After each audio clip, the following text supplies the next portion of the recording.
What's going on, guys? Lyrics here. I'm back bringing you today another video. No lacking this time. I'm back for good. FIFA 21's out in less than 2 weeks. I'm really excited. I'm buzzing. Can't wait to create content for you guys. So yeah, I'm here for good this time. I hope you guys had a good lockdown. Hope you guys are staying safe, healthy, all of that good stuff. Into the video. Highly requested. I get asked this a lot on my Twitch, on my Twitter. How do I become a pro FIFA player? I'm really good at FIFA. I feel like I can take that next step, but I don't know how to make it.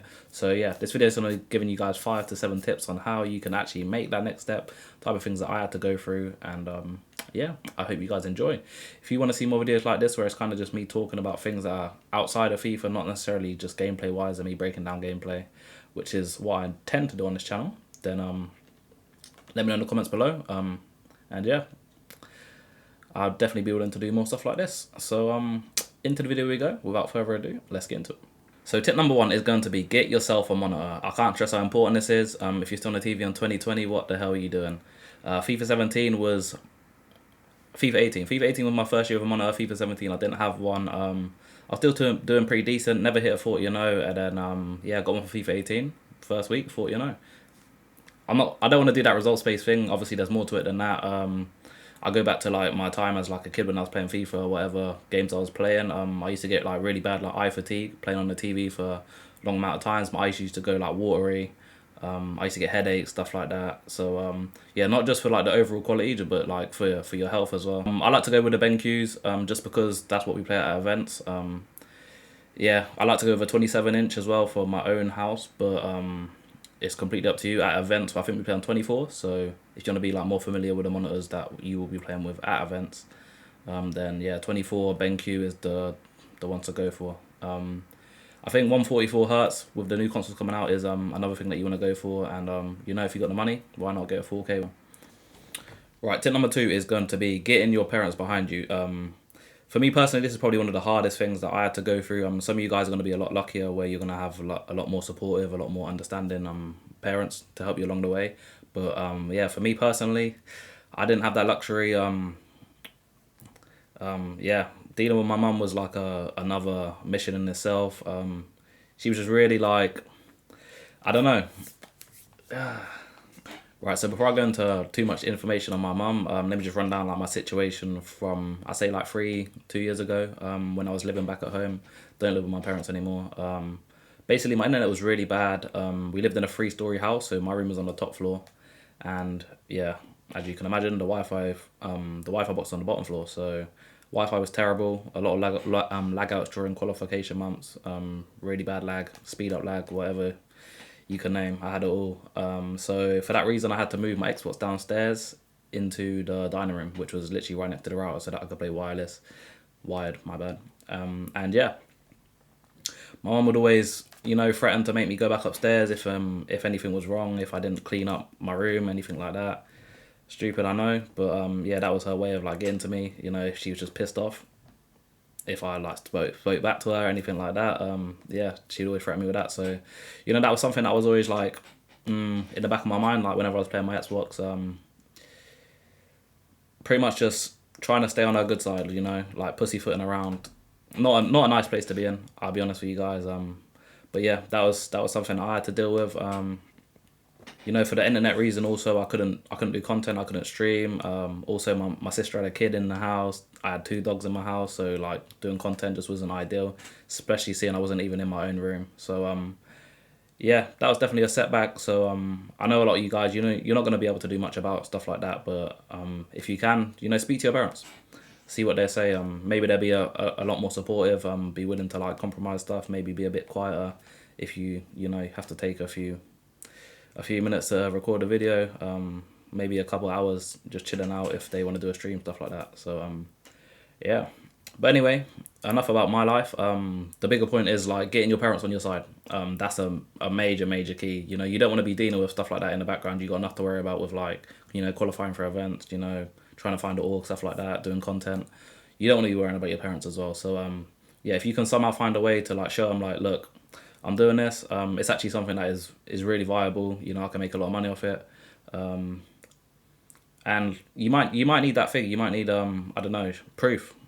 I won £200 playing this tournament. I won £500 playing this tournament. I won £1,000 playing this tournament. And then that's normally the type of stuff that get your parents onto your side, so that they're a lot more willing to allow you to do stuff like for example, I was working. I quit my job. I had some savings. My rent was, I don't know, like £300. I paid it, but that wasn't enough for my mum. Even though I was paying rent, she still didn't want me to just be sat there on my Xbox all day. But when I actually did finally qualify for an event, I had proof. Look, I just won, £3,000 playing in this tournament. She kind of eased off my back. Became a lot more supportive. So yeah, that's something that you guys might need. Stick with it. You're not the only one going through that situation, but you know, it'll be worth it in the end. So just stick at it. Right, tip number 3, very simple: grind, grind, grind, grind. FIFA 17, 4,000 plus games for me. FIFA 18, 3,000 plus games for me. FIFA 19, 3,000 plus games for me. FIFA 20, man, 2.5k plus games for me, something like that. If you're not grinding, you're not gonna get better. Simple as that. And it don't just come through the gameplay. Like a lot of people I speak to about them trying to improve, and I ask them, do you watch your gameplay back? And they say no. And it's like, bro, how are you ever gonna get better? Like in every aspect of, like world class sports, NBA, football, whatever. If they have a bad game, if they're trying to improve, they're watching their games back. Same for esports, exactly the same. There's no excuse. There's really no excuse apart from you can't be bothered. And if you can't be bothered, I'll be honest, you're probably not gonna make it here, because it's a very short selection of people that actually do, make it as a pro FIFA player. So, if you're not one that's gonna be willing to put the time in, then that's probably gonna be you. In terms of gameplay though, like how to grind, I've seen people that play like 5,000-6,000 games and they're not doing anything in FIFA. Like, obviously you're doing something wrong. I stopped playing Rivals personally this year because I didn't feel like it was beneficial to my development as a player. I feel like I was playing with people a lot worse than me, but they was playing a lot sweatier than me. So I'd be trying to improve on like my attacking or something like that, and the guy wouldn't give me the ball. So how is that going to improve me? I'm not like improving on my defending because he's not actually doing anything with the ball. But yeah, so as a replacement for that, you want to be trying to play people on your level, which can be tough, as a lot of them guys are pretty how do I think it? Not we'll say available. They might not be as available to play as these guys in Rivals that are just sat there 24/7 sweating that out. But yeah. So like for me, for example, I got people that don't want to play me because they see me as maybe like a rival, or they just don't want to train. They train with a certain amount of people. They don't want to play too many people, stuff like that. So yeah, it's tough. I'm not gonna lie. That's why I've always advised like you try and find like a friendship group that you can grow together with. So you've always got like a sparring partner, and you're kind of developing at the same pace. I had that with like a few people, like Nightwatch. He's a guy that I've played with since FIFA 18 first qualifying month. I was grinding with him. Venny's another one. I played a lot of FIFA with Venny. Linus, Hassan. I got a few guys that yeah, if I want a game, I hit them up, and we're running out. Right, so tip number 4 is stay humble, and you can take this a couple of ways. For starters, we're gonna go into the first one, which is you always wanna stay respectful of the guys that came before you. So let me give you an example.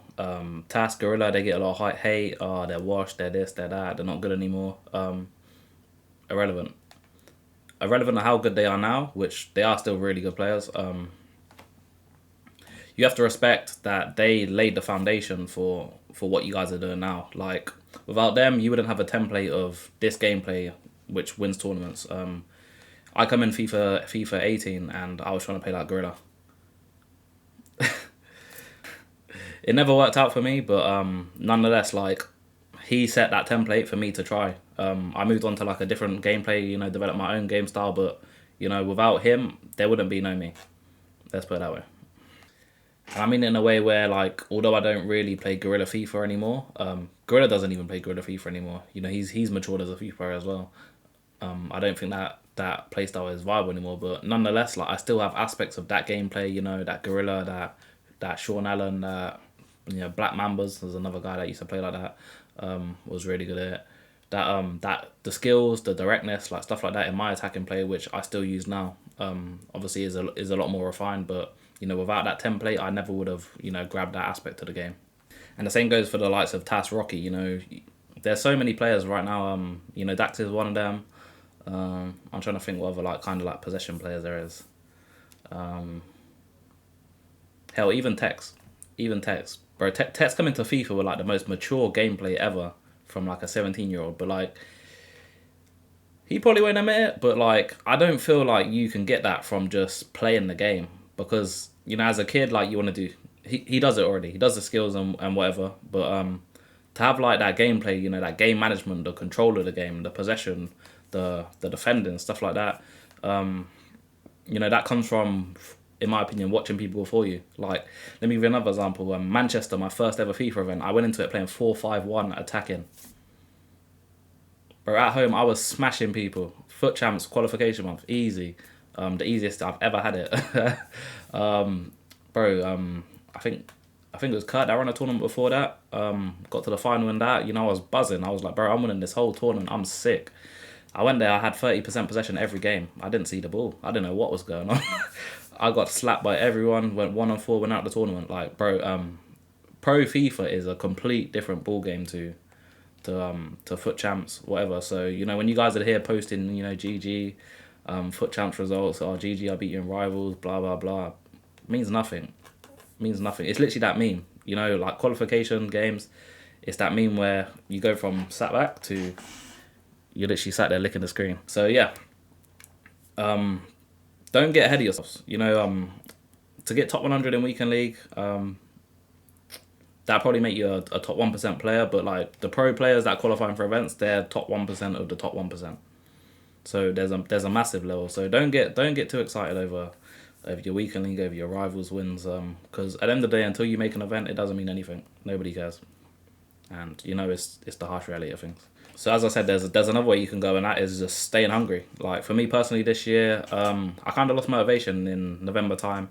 I think for me it was more that I'd already qualified for the World Cup, and my goal had changed. My goal was win the tournament. I wanted to catch up on first in the leaderboard. I was in such a good position that you know I wanted to stay first. I wanted to stay second, but with my ban, it kind of threw me off in a place where it's like shit. Like what do I do now? What's my next goal? And I kind of slacked on that. I let my my work ethic drop. I stopped playing the game as much. I stopped doing as much content, and you know that's not a position that you want to be in ever. You always want to stay hungry, stay focused on what you want to achieve, and that right there applies to everyone. Like even if you're the best guy in FIFA, let's use Texas as another example. You look at this year where like towards the back end of the season, he kind of dropped off in terms of not his level or anything, but obviously if you stop playing the game, you're not going to be as sharp. And when you're playing against you know the best FIFA player in the world, you got to give them a bit more respect. So you see with like the footed cups, you see with the Premier League, you know, he lost the console final to Mark Marley.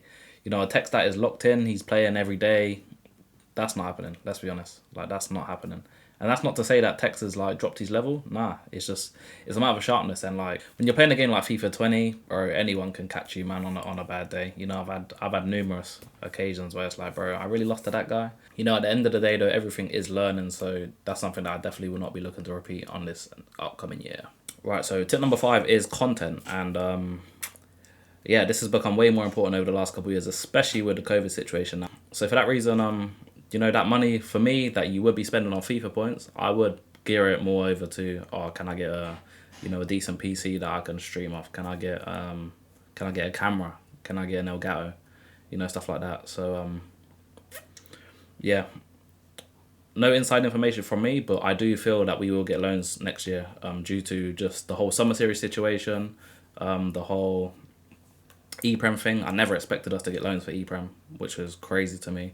But it just shows that EA are actually a lot more willing to do stuff like that. So I do feel like you won't need to spend as much money next year. You know, touch wood, man. I have no inside information, like I said. I have no clue. But this is all speculation from me, from what I've heard, and from what I've interpreted from like what has actually happened. So yeah, that money that you put aside for FIFA points, in my opinion, I would spend it towards, you know, like I said, can we get a nice streaming setup or some way that I can make content? So yeah, obviously the reason you want to do that is just to be more appealing to orgs. It's not a given that you're going to qualify for events. It's really hard. There's a lot of people that are trying to make it there. So what is your backup plan? You know, in the downtime where you don't have an event or you don't have a qualifier, what are you doing to make yourself appealing to an organization? So, you know, content is a massive thing. I do, to be honest, I see a lot of up and coming guys now. They actually are doing it. So, you know, fair play to the guys that are doing it. Fair play to the guys that have stuck out throughout this pandemic and pushed through all the way up to even now, September, still streaming, still doing YouTube. Hats off to you, man. Keep up the good work. Right, so tip number 6 is going to be patient. Me personally, I've been doing this since FIFA 17, and I only just got my breakthrough year, FIFA 19? So it took a while. I made an event in FIFA 18, but it didn't amount to anything. I still didn't have an organisation or anything like that. Still didn't have any money. Still didn't have any, like, I guess, like, notoriety, if I said that right, in the FIFA scene. You know, nobody knew my name still. So yeah, you're gonna have to stick at it. You know, not everyone's gonna be an overnight success, like, you know, a Tex or something like that. First tournament in, go and wins it. You're gonna have to stick at it, and you're gonna have to also be honest with yourself. When is the time that I need to hang out?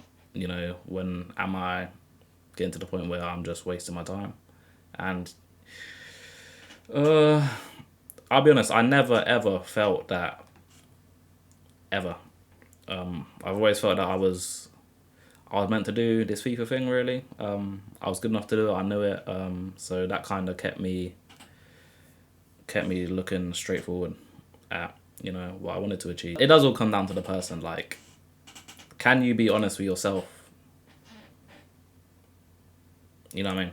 Can you be honest with yourself? Because if you know you can become a pro FIFA player, then stick at it, man. Because it will be well worth it in the long run. And at the end of the day, it's kind of like a once-in-a-lifetime opportunity to do something that you really enjoy playing. Really enjoy doing, my bad. But yeah, you know, if the time comes where you have to hang it up, then, you know, good luck to you in whatever other aspect in your life. There's no point wasting time, honestly. And moving on from that, I guess we kind of go into the thing of, like, when should you go full-time? And for me, that is at least made an event. At the very least, if you haven't made an event, then you have no reason to be going full time, because at the end of the day, where's your income coming from? Especially if you do actually need the money, then, you know, even making one event, that's probably not even enough for you to go full time. You know, there's a lot of FIFA players that aren't full time that are making consistent events. It all depends on your financial situation, of course, but, like, that's why content is such a huge thing, because you can't rely on prize money as something to live off. It's just not gonna happen. So yeah, make sure you've at least made a couple of events. You know, hopefully I think at least even you're signed to an org. Like, you need some kind of income to be able to go full-time FIFA, in my opinion. And to be honest, it's not even that necessary anymore, in my opinion, compared to, like, maybe FIFA 19, where we had, you know, qualifying this weekend, qualifying next weekend, qualifying the weekend after, event the weekend after. It's no longer as hectic. I don't think it's going to be as hectic this year either, especially with the COVID thing. So you're going to have actually a lot of free time. So you're not going to spend all that time playing the game, are you? Let's be honest. So I don't feel like there's any reason to be full-time unless you are in that top 1% of the top 1%. So what's this? Tip number 7, I'm guessing. I think this will probably be the final one, and that is literally just the preparation for how you want to go into tournaments, how you want to go into qualifiers, stuff like that. And my personal way of how I go into it. So for me, week leading up is just friendlies. That's pretty much it. Yeah, as I said in the earlier tip, you want to be playing guys on your own level. So, you know, I don't waste my time in rivals, because at the end of the day, you're just trying to fine tune your stuff. You're trying to be sharp. You don't really want to be getting, you know, pissed off playing FIFA, because, you know, if your motivation's here, you play rivals, it goes down to here because you're pissed off. You know, you're not going to be able to grind as much. So if you're just playing friendlies, you're chilling out, record your games. Make sure you record your games. If you get whacked, you know, 5-0, something like that in a friendly, go watch it back. What happened? What did I do wrong? How do I get better? That's what you want to be doing leading up to qualifications, especially events. I'm not gonna lie, events I kind of chill out a bit more, because at the end of the day, when you go to an event, you normally have like a day or two of practice. So for me, it would just be pretty much normal schedule. I just play my weekend league, you know, play a few friendlies every evening, and then yeah, when it comes to event time, that's when I'd really like lock in and focus in, and yeah, get to grinding on them practice days. So yeah, that's pretty much it. If you guys enjoyed, leave a like, comment, subscribe. I'd appreciate it. Let me know if you guys want to see more stuff like that. Decided against using gameplay because I thought, you know, I think it'd be better to just show my face. You know, it's been a while. Ain't seen you guys in a very long time. So yeah, if you guys want to see more videos like this, just talking, maybe I can actually give you guys a rundown because I didn't actually get to go into it as much as I probably would have liked to. But just of like my career and how I became a pro FIFA player. So yeah, if that's something you guys want to see, just let me know and I can bring it to you. But other than that, man, I'll catch you in the next one. Peace.